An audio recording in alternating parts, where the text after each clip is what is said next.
साहिल मेरी बात सुन।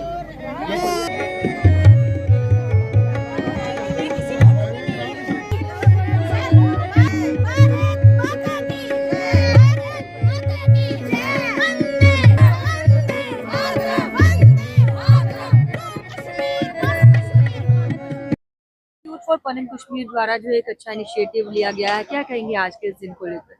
35 वर्ष हुए, 35वां एक्सोडस जो है निष्कासन दिवस हम मनाते हैं कश्मीरी पंडित, और पूरे जम्मू सहित पूरे देश के अलग अलग शहरों में, देश से बाहर भी। और आज रात को यूथ फॉर फन कश्मीर ने एक ग्लोबल मीटिंग बुलाई है जिसमें 14 देशों से भी हमारे एक्टिविस्ट कश्मीरी पंडित जुड़ेंगे और विचार करेंगे 35 साल में क्या खोया, क्या पाया, आगे क्या करना है। जरूरी होता है निष्कासन में हमने फिर से अपने आप को रिडेडिकेट करना है, और इसमें सबसे बड़ी बात है कि यूथ सामने आया है और ये वर्ष यूथ का वर्ष ही डिक्लेयर हुआ है। हम चाहते हैं कि एक नई पीढ़ी हमारे सामने आए, उस संघर्ष को आगे ले जाए हमारे मार्गदर्शन में। निष्कासन का कितना दर्द है कश्मीरी पंडितों के अंदर? तो वही तो आपको दिखता है ना, 35 साल के बाद भी हम बराबर वो अपने संघर्ष में लगे हुए हैं और संघर्ष बराबर जारी है अपने अधिकारों के लिए, अपने होमलैंड के लिए। अब यूथ सामने आ रहा है तो बहुत खुशी की बात है। धन्यवाद।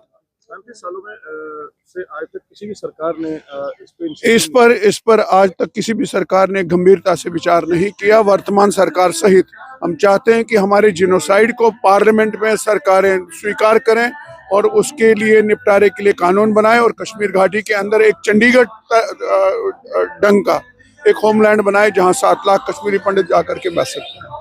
आज यूथ फॉर फन कश्मीर आपके द्वारा जो इस कार्यक्रम का आयोजन किया गया है, और 35 वर्ष हो चुके हैं हमारे जो साथी हिंदू पंडित हैं उनको घर वापसी के लिए जो है, और आज इस दर्द को जो है आप सब मिलकर मना रहे हैं, याद कर रहे हैं, क्या कुछ कहना चाहेंगे? 35 साल से हम सिर्फ अपने दर्द की बात करते आए हैं। सरकारों को, विभिन्न सरकारों को लगा कि हमें हमारी सांत्वना को और हमारे संवेदना को ही लेके इसको बेचा जाना चाहिए, वो हमारे दर्द का व्यापार होता रहा है। लेकिन आप अभी हमारा प्रतिरोध, हमारा विरोध, हमारी रेजिस्टेंस को भी देखेंगे। पन कश्मीर उस विरोध का नाम है जो एक ही बात कहता है कि अगर हम कश्मीर जाएंगे तो हम अपनी शर्तों पे जाएंगे। तो ये जरूरी है कि आज जितने भी लोग, खासतौर पे जगती के अंदर क्यों हम लोग आए, क्योंकि हमें पता है कि जगती एक एपिसेंटर है।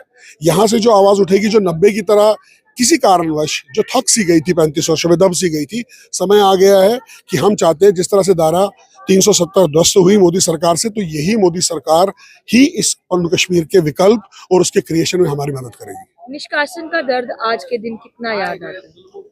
3 तरह से निष्कासन का दर्द हम याद रखने की कोशिश करते हैं, खासतौर से युवाओं को इसमें आह्वान करते हैं। एक तो हमारा दर्द है जिसको हम एक्साइल कॉन्शियसनेस कहते हैं, दूसरा हमारी रेजिलियंस है। रेजिलियंस मतलब 35 साल में जो भी आपके साथ हुआ फिर भी आप खड़े रहे, किसी भी परिस्थिति में आप जिंदा रहे, आप लड़ते रहे, आप आगे गए, बाहर गए, विदेश में गए। तीसरा आपके दर्द, अपनी रेजिलियंस के साथ साथ आपका रिजॉल्व, आपका संकल्प क्या है कश्मीर वापस जाने का। ये तीनों चीजों का जो निष्कासन का दर्द को हम जोड़ के इस प्रोग्राम की थीम को बनाते हैं। भाजपा की सरकार जो है केंद्र में है, कितनी उम्मीदें हैं केंद्र सरकार से आपको? भाजपा की सरकार को छोड़ के हमें किसी भी सरकार से कोई उम्मीद नहीं है। उसका कारण है धारा 370 को एक इस तरह का सांप माना गया था कि अगर इसको आप छेड़ने की कोशिश करोगे आपको बहुत बुरी तरह से डसेगा। लेकिन हमने देखा कि भाजपा की सरकार में ही 370 निरस्त हुआ। तो पन कश्मीर का जो एक विकल्प है, पन कश्मीर की जो परिकल्पना है, जो उसकी ड्रीम है, ये तभी पूरा होगा जब भाजपा की सरकार चाहेगी। और भाजपा की सरकार को उसके करने के लिए सारे कश्मीर हिंदू समाज को कैसे स्टेक होल्डर बनाना है, ये प्रयत्न हम यहाँ से शुरुआत करेंगे। ठीक है।